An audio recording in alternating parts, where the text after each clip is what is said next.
Jon Friedman's coming on to share his views of Game Change, of which I hope he had a preview. First, Anonymous Donor, Curb Your Enthusiasm, Episode 6, Season 6. How good is that episode? One of the best. One of the best episodes, One of the best. Yeah, okay.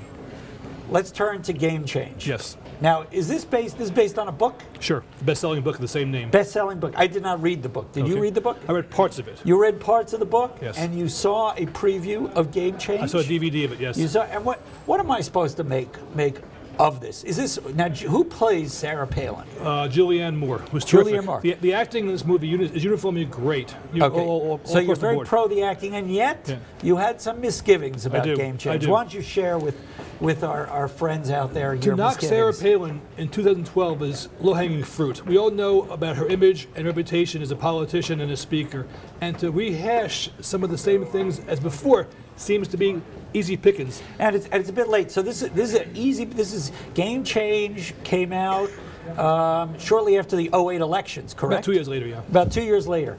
And so this is an analysis of what happened in the course of the run-up to the election? Well, more than an and analysis, after. it's more behind the scenes. They really take you behind the scenes and show you what was said and what was done. Do you like this kind of behind-the-scenes political analysis kind of thing? Well, are you the fly on the wall kind of game, play-by-play, McCain's people talking to Palin's people, Palin going on TV, the thing with the soccer moms or whatever they were called? I prefer Mean Streets communication. Yeah, you prefer coming on this show and watching this show. But I like that style. You like the genre. If you can trust it. If you feel as a reader you can trust the accuracy of what they're saying, I like it a lot. Okay, and when is their butt coming out right now? Well, in this case, I trust these guys. They did a good job. However, I think they're a little one-sided for the sake of selling books, obviously, and making a big movie splash, which they've done now too.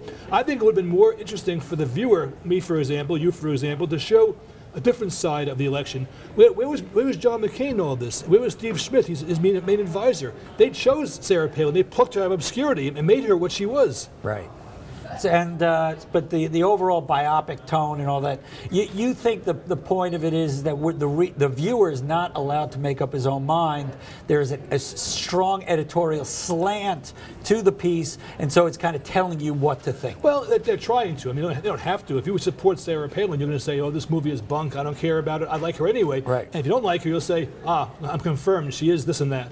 It's a little bit like, by the way, I didn't see Iron Lady. Did you see that? No.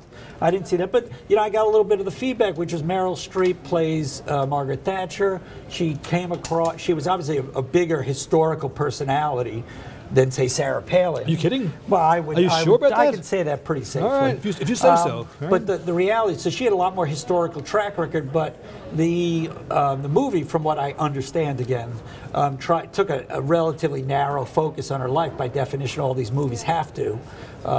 And but good accent, though. Good accent. Yeah, no, I'm sure she was fantastic. Okay. What would you say to people who were thinking about watching it? Should they watch it this weekend? It's a very entertaining movie, highly entertaining, highly suspenseful. I enjoyed it very much. I just felt it was low-hanging fruit for them to knock Sarah Palin again and again and again. Right, okay.